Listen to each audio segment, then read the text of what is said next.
Hey, welcome to the Eat Your Veggies Challenge. Catherine here, and I'm going to be speaking about the most challenging part of the challenge, which is the planning and implementation. So I talk about this in terms of internal GPS. So that stands for goals, planning, and taking the steps or implementing. So for us, the goal is super easy because we need to eat a pound of vegetables a day. Easy peasy. There are personal goals that you will have as well attached to that, why you're eating a pound of vegetables a day. But for our purposes, we're just going to keep it simple.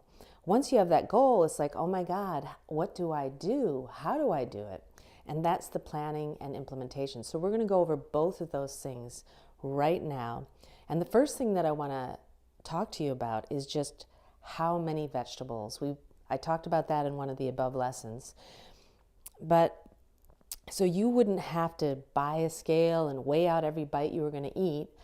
I went ahead and I weighed and measured tons of different raw vegetables, cooked vegetables, salad, all this kind of stuff. And I came up with a ballpark figure to make it easier for you to figure out, what you had to eat in one day.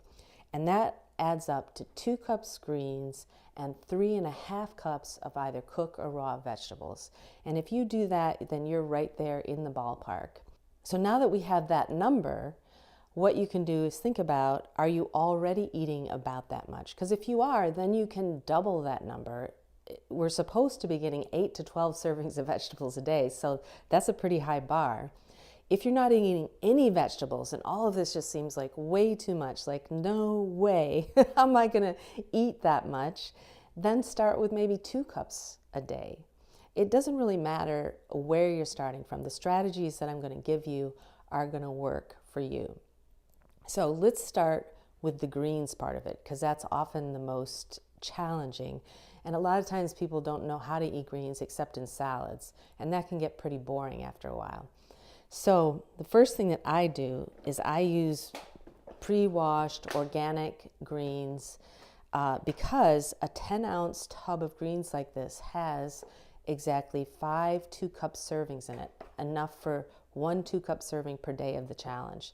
Now you can buy 1 big tub, but if you think you're going to get bored just eating one kind of greens, you can also buy 2 5-ounce tubs of 2 different types of greens to do the same things. Why focus on greens? Because they are the most nutrient-dense vegetable on the planet. That means they have very low calories, so you can eat as much as you want. And they have tons of nutrients, fiber, minerals, antioxidants, stuff we don't even know about yet. So getting as many greens into your diet as possible is absolutely a must if you're working towards weight loss and hormonal balance. Okay, so what are some ways to get those 2 cups of greens into your diet? Well, you could just put 2 cups in a smoothie in the morning and just get it done with. You could have a couple cups in a salad for lunch or dinner. That would be cool. But if you're not into eating a lot of greens, I'll just show you what that looks like. 2 cups of greens this is a 2-cup measure. So if you don't have to pack them, but if you just stick in about 2 cups like that, that's 2 cups right there. So if that seems like a lot to you, you could just divvy it up throughout the day. You can take a handful and put it in a scramble in the morning, for example. You could put a handful in a salad or a wrap. You could put some in the bottom of a bowl of soup and then pour hot soup over it so it wilts the greens. You could also add it to a stir fry or mix it into some rice and beans or something like that. There's a lot of ways you can get this 2 cups in without having to eat it all at once. So once you have that 2 cups of greens in, I have a little board here to track our progress. You can mark that off. You got a plan for that and you know how you're going to implement it. So let's talk about breakfast. With breakfast, if you're having a scramble, for example, it's easy to get another 1/2 cup or cup of vegetables in just by adding some mushrooms, some onions, and some peppers, right? So if you're doing a smoothie, you can add things like cucumber, avocado, celery to the greens that you're putting in the smoothie and easily get another cup in. This, by the way, is a cup measure. It's not that big when you really look at it, okay? So that's 1 cup of greens. That's 1 cup of vegetables right there for breakfast. So we're going to mark that off. So far we've got 2 cups of greens, 1 cup of vegetables for breakfast. Next on the list, let's think about lunch. Lunch and or snacks. So with lunches, again, you could do a salad, and it's pretty easy once you have a cup or 2 of greens in that salad to add another cup of vegetables like cucumbers, tomatoes, cherry tomatoes, avocado, sprouts. I mean, sprouts are one of the best superfoods in the world, and just a half a cup of these is going to be like eating a whole head of broccoli in terms of nutrition. So I definitely recommend sprouts for sure. Wraps, if you're having a wrap, you can just stuff as many like onions and peppers and artichokes, whatever kinds of vegetables you like in there, just stick them in there, roll it up. You're going to get at least a cup of vegetables in that. All right, so now we have another cup for lunch. So we're going to mark that off. We're getting very close to our goal here. All right, so let's think about dinner. If you eat a typical dinner, you usually have a protein, and then you have that with some kind of starch and some kind of vegetable. So if you break it down, you can replace the white rice, the potato, the pasta with spiralized vegetables, baked sweet potato, or even a vegetable rice like cauliflower rice or broccoli rice. These are really easy to find in the grocery store now in the freezer section. You can add to that, which you probably already do if you're eating a traditional meal, some sort of other vegetable, like you could have string beans or broccoli or cauliflower. And you can also buy these things frozen as well. Add that up, and that's at least a cup and a half of vegetables for dinner.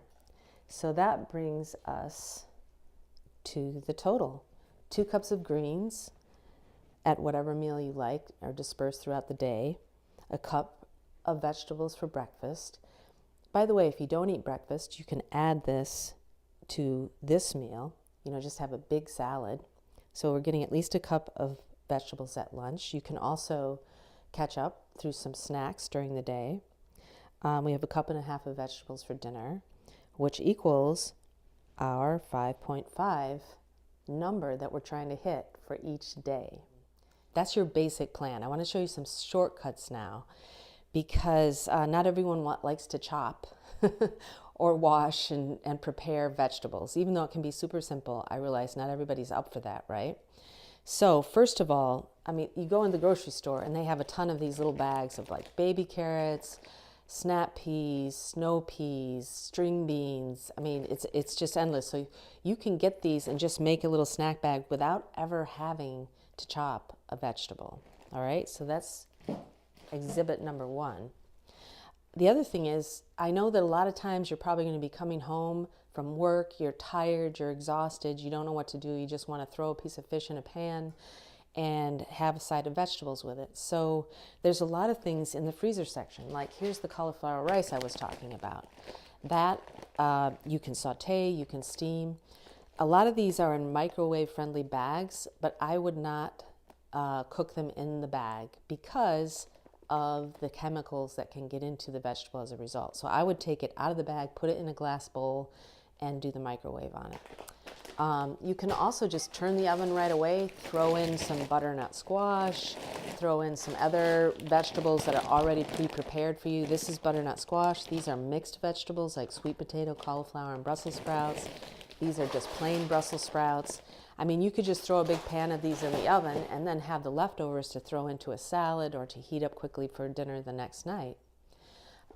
These are some vegetable spirals, and I was thinking they have carrots, they have beets. This is zucchini.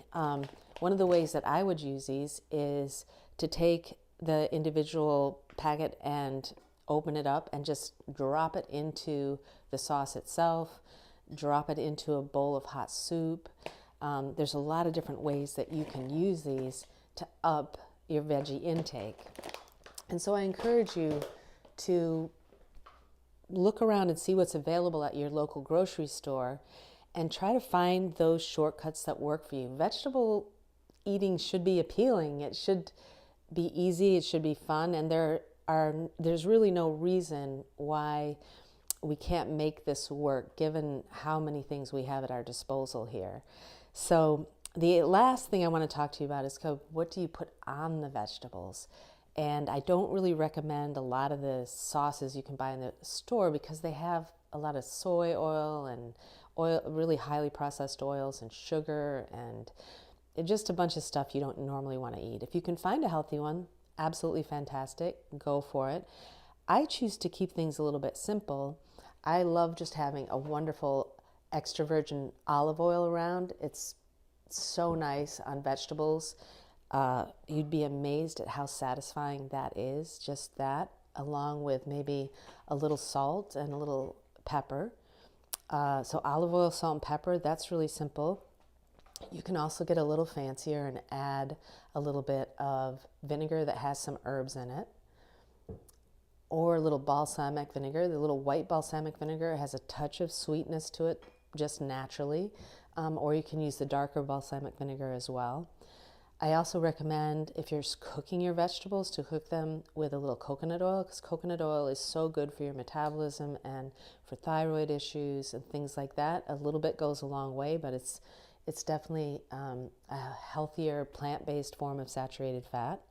Also, you really need to have some healthy fats with your vegetables because many of the vitamins that are in vegetables are fat soluble. So in order to absorb those vitamins, you need some fat.